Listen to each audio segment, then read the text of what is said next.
अस्सलाम वालेकुम स्टूडेंट्स, कैसे हैं आप? सब ठीक ठाक हैं? आप देख रहे हैं चैनल सर वकार वहीद। कल से तमाम बच्चों ने एक शोर मचाया हुआ है कि सर एएसएफ का लास्ट ट्रिक आपने बताया नहीं, एएसएफ की लास्ट वीडियो आपने बनाई नहीं, एएसएफ की वो सारी इंपॉर्टेंट पॉइंट्स आप क्यों नहीं शेयर कर रहे। देखो मेरी बात सुनो, कुछ वीडियोज़ ऐसी होती हैं जो मैं प्रीमियम पर लगाता हूँ जिसकी वजह से आपको नोटिफिकेशन चला जाता है, और कुछ वीडियोज़ ऐसी होती हैं जो मैं प्रीमियम पे नहीं लगा पाता, भूल जाता हूँ या ऐसा कुछ होता रहे। तो उन वीडियोस को सर्च करने के लिए कभी कभार यूट्यूब आपको वो वीडियोस शो ही नहीं कर रहा होता, यानी नोटिफिकेशन कभी कभार आता है, कभी कभार नोटिफिकेशन देर से आता है। मसला ये होता है। आज से 2 दिन पहले मैंने सर वकार वहीद के चैनल पे एक वीडियो अपलोड की सुबह दोपहर को 1 बजे, एएसएफ पार्ट 1 के नाम से देखेंगे अगर आप तो। फिर ट्रिक पार्ट 1 फिर मैंने अपलोड की 4 बजे पार्ट 2। देन उसके बाद मेरे ख्याल से अपलोड हुई 6 बजे के लगभग कुछ थी, राइट। देन 8 बजे एक वीडियो अपलोड हुई पार्ट 4।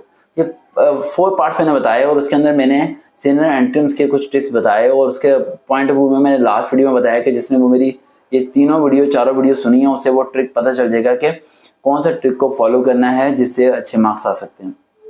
कुछ बच्चों के एएसएफ का टेस्ट हो चुका है, कुछ का आज हो रहा है, कुछ का कल हो रहा है, राइट। क्योंकि स्टूडेंट बहुत ज़्यादा हैं तो शिफ्टिंग में टेस्ट कंडक्ट हो रहे हैं कांस्टेबल के, एएसआई के और डिफरेंट कैटेगरीज के, राइट। तो मैं आपको ये बताना चाहता हूँ कि मैंने वीडियोस तो उस दिन ही बना के अपलोड कर दी थी, लेकिन आप लोगों ने सर्च नहीं किया और आप लोगों ने को नोटिफिकेशन कुछ को मिला कुछ को नहीं मिला, राइट। काफ़ी बच्चों के भी मैसेज आए हुए हैं जिसमें अभी नाम बताता हूँ मैं आपको। काफ़ी बच्चों के एसएमएस आए हुए, राइट, कि सर जी आपने जो बी और सी ऑप्शंस का मैं बताया था मैक्सिमम वही थे, राइट।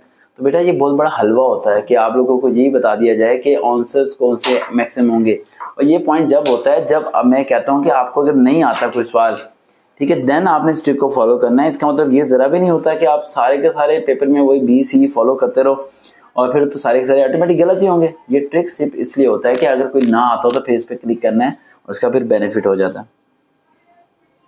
अब हम चलते हैं ज़रा कुछ कमेंट्स की तरफ, और ताकि एएसएफ के पॉइंट को कुछ क्लियर करें। मैंने एएसएफ की वीडियो अपलोड की थी, राइट, पार्ट 4 है इंग्लिश वाली, राइट, पार्ट 3 है। आगे चारों वीडियोस को आपने सुना हो, उन्हें फॉलो किया हो तो आपका पेपर ऑटोमेटिक क्या हो जाएगा, अच्छा हो जाएगा। ये एएसएफ वाले जो से हैं, राइट, इनका रिजल्ट कब आएगा? अब ये पेपर हो रहा है तो रिजल्ट कब आएगा? इनका रिजल्ट अच्छा खासा लेट करने वाले हैं ये लोग, हालांकि इन्हें ऐसे करना नहीं चाहिए, टाइम पे रिजल्ट दे देना चाहिए। ताकि ये एक है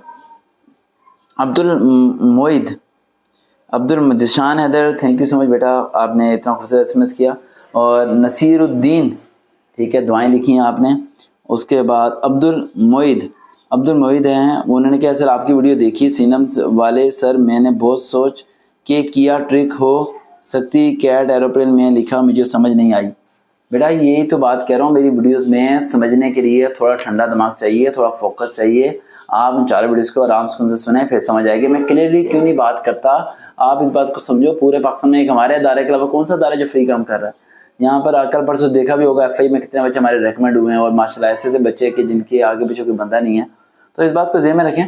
तो मसला यही है सबसे बड़ा कि मैं ऐसे सीक्रेट ट्रिक इसलिए कोड वर्डिंग में बताता हूँ कि माशाल्लाह जो प्रॉपर्ली सुनता है, फॉलो अप करता है तो उसे मिल जाते हैं वो ट्रिक रहे, बाकी आपको मुश्किल हो रहा होता है।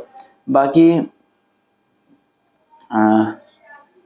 आप कह रहे हैं सर अगर किसी एमसीक्यूज का कंफर्म पता नहीं तो इसका करेक्ट आंसर कौन सा होगा? मैं ट्रिक बता चुका हूँ और आप लोग ट्रिक सुनते हो तो आपको बड़ा फ़ायदा हो जाता है। उसके अलावा क्वेश्चन आया हुआ है, तीबी लिखा हुआ चैनल का नाम ही होगा। सर जी कमाल, अल्लाह पाक आपको हमेशा सलामत रखे, आमीन, thank you so much in दुआओं का। सलमान अहमद, दुआएं लिखी हुई हैं। एफएससी स्टडी हब है चैनल का नाम, खुदा की कसम आपकी वीडियो देखकर दिल खुश होता है, थैंक यू सो मच। और बच्चे ने बीच में लिखा हुआ है कि एफआईए 2022 की वैकेंसीज दोबारा कब आएंगी? वो सितंबर तक आने के इम्कान है, राइट। और बड़े खूबसूरत एसएमएस है, थैंक यू सो मच। तो एएसएफ का रिजल्ट जो भी काफ़ी लेट है, मुझे नहीं लगता है कि 2 महीने के अंदर आने वाला है, बल्कि एएसएफ का रिजल्ट मुझे लगता है कि 3 महीने के बाद आएगा। मेरिट क्या बनेगा एएसएफ का, ये भी आप सोच रहे होंगे, राइट। इसका मेरिट काफ़ी ज़्यादा लो बनने वाला है। अब आप कहेंगे सर जी लो कैसे बनेगा मेरिट? जिस बच्चे के मार्क्स 38 या 37 होंगे उसे इंटरव्यू की कॉल आ जाएगी एएसएफ के अंदर, कॉर्पोरल के अंदर। और एएसआई के अंदर जिस बच्चे के मार्क्स 50 या 50 से प्लस होंगे उसे कॉल आएगी, वरना कॉल नहीं आएगी। और ये चीज़ को फॉलो अप करें, राइट, और इंशाल्लाह बेहतर होगा। और आप परेशान नहीं होना, एक बात ज़हन में रखें, ये धांधली करने वाले या करप्शन करने वाले, आप पॉलिटिशियन में देख रहे हैं आजकल क्या हो रहा है। अब बताओ और क्या करूँ, किस किस से लड़ूँ मैं? मैं कल परसों भी एक बात अपने स्टूडेंट्स को बता रहा था, मैं कह रहा था यार अगर आप बंदे से उम्मीद रखोगे तो आप कभी नेक काम नहीं कर सकते, लेकिन अगर आप अल्लाह से उम्मीद रखोगे तो हमेशा काम अच्छे कर सकते हो। मियाँ फ़हीम ऑफिशियल हैं जिन्होंने मेरे ख्याल से 50 से ज़्यादा दफ़ा कमेंट किया है और दिल दिल दिल दिल दिल दिल दिल दिल दिल इतने ज़्यादा दिल इन्होंने बना दिए, वाह भी वाह, थैंक यू सो मच। ये मेरे ख्याल से FA में हुए हैं सेलेक्ट और इन्हें FA की काफ़ी ज़्यादा दिल बना दिए, right, thank you so much. अच्छा ये बात ज़हन में रखिए कि बंदों से उम्मीद ना लगाएं, अल्लाह से उम्मीद लगाएं, अल्लाह कभी साथ नहीं छोड़ेगा। देखते हैं चैनल सर वकार भाई, दोबारा मुलाकात होगी। अल्लाह।